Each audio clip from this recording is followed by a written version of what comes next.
अस्सलाम वालेकुम, आप देख रहे हैं पीए न्यूज एचडी और मैं हूं आपके होस्ट सादिया बतूल।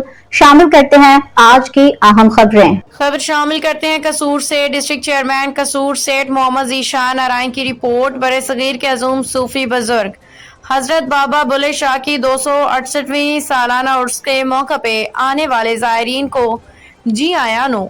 सिक्योरिटी के फुल प्रूफ इंतजामात मुकम्मल। डीपीओ कसूर मोहम्मद ईसा खान ने उर्स मुबारक की चिरागा के मौके पे डिप्टी कमिश्नर इमरान अली और एमपी नईम सफदर अंसारी के हमरा मज़ार शरीफ का विजिट किया। सिक्योरिटी इंतजामात का तफसीली जायजा लिया। 2000 से ज्यादा पुलिस अफसरान एहलकार ड्यूटी सर अंजाम देंगे। अहाता दरबार को 350 सीसीटीवी कैमरों से मॉनिटरिंग की जाएगी। 300 से ज्यादा ट्रैफिक एहलकार ट्रैफिक की रवानी को बरकरार रखेंगे। कसूर पुलिस और मुबारक पे आने वाले इलाकों ज़ायरीन को फुल प्रूफ सिक्योरिटी फराहम करेगी। न्यूज स्टूडियो से अब तक के लिए इतना ही। मजीद खबरों और अपडेट्स के लिए देखते रहिए पीए न्यूज एचडी।